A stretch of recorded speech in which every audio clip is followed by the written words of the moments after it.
Hello everyone. अभी हम लोग इस लिटिल जायंट इंटरनेशनल स्कूल में हैं और क्लास 8 के बच्चे हमारे साथ हैं और साथ में हमारे साथ बालाजी सर भी हैं जो आज हमें एक एक्टिविटी करके बताएंगे कि जो ब्लड ग्रुप सिस्टम होता है ह्यूमंस में वो कैसे होता है और उसके कैसे टेस्टिंग की जाती है। तो सबसे पहले इसकी चेकिंग के लिए हमारे पास है ये एंटीजन का एक 3 बॉटल है। नॉर्मली इसको जानते हैं हम ए एंटीजन, बी और डी एंटीजन। ये क्या होते हैं, कैसे काम करता है, इसके बारे में हम लोग डिटेल में देखेंगे। तो सर सबसे पहले बताइए अपन क्या करने वाले हैं इसमें। उससे पहले हम सैंपल लेंगे। इसके लिए हमें एक स्लाइड चाहिए और कुछ नीडल चाहिए जिससे हमें थोड़ा पंचर कर सकें। इसके बाद हम सैंपल लेने के बाद हम उसको 3 डॉट्स में रखेंगे, इसे सेपरेट रखेंगे। जैसे पहले फर्स्ट ए के लिए, बी के लिए और सी के डी के लिए। ओके, तो सबसे पहले हम सैंपल लेते हैं। क्या हुआ अभी क्या है सर ने जो ब्लड सैंपल लिया है उसमें हम अलग अलग जो एंटीजन है, एंटीजन ए सबसे पहले एंटीजन ए लेंगे, उसके बाद एंटीजन बी। ये हम थोड़ा जल्दी करेंगे क्योंकि हमारा ब्लड क्लॉट ना हो जाए, इसके कारण हम थोड़ा इसको फास्ट करते हैं।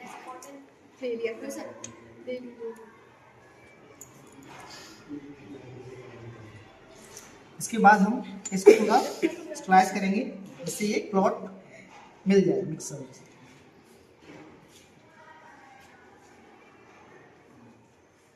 हम हर एक को अलग अलग चीज़ से यूज करना है क्योंकि उसको मिक्स ना करें।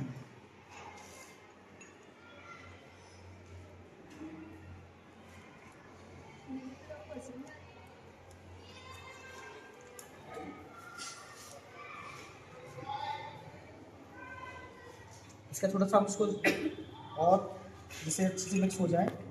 हमें यहाँ पर जो रिजल्ट्स आ रहे हैं इसमें दिख रहा है कि ए में कोई क्लॉट नहीं हुआ, बी में कोई क्लॉट नहीं हुआ, पर डी में हुआ है। इसका मतलब ए ना है तो ए है, ना ही बी है, ये ओ है, ओ ब्लड ग्रुप है। और ओ कौन सा ब्लड ग्रुप है? पॉजिटिव ग्रुप है, क्योंकि डी वाले में इसको उसमें क्लॉटिंग हुआ है। ओके, तो जो ये सैंपल है इससे पता चला हम लोग का कि जो मेरा ब्लड ग्रुप है वो है ओ पॉजिटिव ना। तो यही जो तरीका हम लोग यूज करते हैं। दूसरी बात भी थोड़ा बता दूं आपको सर, थोड़ा बताइए मान लीजिए किस कंडीशन में कौन सा होगा। मान लीजिए ए पॉजिटिव कब होगा, बी पॉजिटिव कब होगा। अगर एंटीजन ए में डालने के बाद हमारा उसमें ए ब्लड ग्रुप फर्स्ट वाले पॉइंट में ए में हो रहा है, कोगुलेट हो रहा है, तो उसका मतलब होगा ए ग्रुप है। अगर बी वाले में हो रहा है तो बी ग्रुप है। अगर दोनों में नहीं हो रहा तो उसको ओ ग्रुप है। अगर ये दोनों में क्लॉटिंग होता है तो उसका मतलब होता है ए बी पॉजिटिव और नेगेटिव। ठीक है, अगर एक में हो रहा है तो ए नेगेटिव या बी पॉजिटिव, मतलब ए में हुआ है डी में भी हुआ है तो उसका मतलब है ए पॉजिटिव हुआ है। अगर ए में हो गया है और डी में नहीं हो रहा है तो उसका मतलब है ए नेगेटिव हुआ है। ऐसे ही बी वाला सिस्टम है। जैसे बी में अगर कोगुलेट हुआ है और डी में नहीं हुआ है इसका मतलब है बी नेगेटिव। अगर बी में हुआ है और डी में भी हुआ है इसका मतलब है बी पॉजिटिव हुआ है। ऐसे ही ओ का भी है सेम। अगर ओ में भी नहीं हुआ, इसमें भी नहीं हुआ, इसमें भी नहीं हुआ, तीनों में नहीं हुआ, इसका मतलब हो रहा है कि ओ नेगेटिव दिखाना है।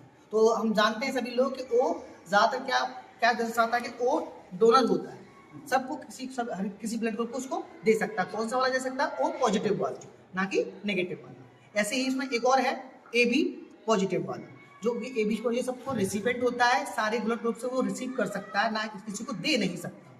देगा ओनली किसको? O A B positive. Sir थोड़ा मुझे ये बताइए इसमें कि जो A B blood group system में इसको जानने से बेनिफिट क्या होता है, ऐसा पेशेंट क्या बेनिफिट मिलता है? सडनली कभी कभी हमें इंजरी हो जाती है, बहुत ज़्यादा इंजरी हो जाती है, ब्लड की जरूरत पड़ती है, तो हमें पहले ब्लड ग्रुप को जानना चाहिए कि हमारा ब्लड ग्रुप एक्चुअली में है क्या, क्योंकि इससे पहले हमें थोड़े कंफर्म हो जाता है कि हमें कौन सा ब्लड ग्रुप चाहिए होता है।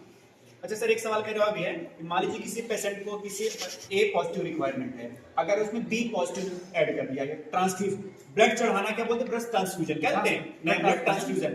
तो अगर ये किया जाता है मान लो गलत, तो क्या फिर दिक्कत होने वाली है? दिक्कत ये होगी क्योंकि इसके अंदर ए है, जैसे कि किसी को ब्लड ग्रुप ए है और हमने उसको ब्लड ग्रुप बी वाला चढ़ा दिया, तो उसमें क्या होगा, जो एंटीजन ए में जो मौजूद है वो एंटीबॉडी उसको मार देगी बी वाले, और उससे ब्लड हो सकता है उस पर्सन की डेथ भी हो जाए। ब्लड कोगुलेट हो जाता है, जम जाता है और ऑक्सीजन का फ्लो बंद हो जाएगा, इसके कारण प्रॉब्लम हो जाएगी। क्या प्रॉब्लम हो जाएगी जो हम लोग जानते हैं।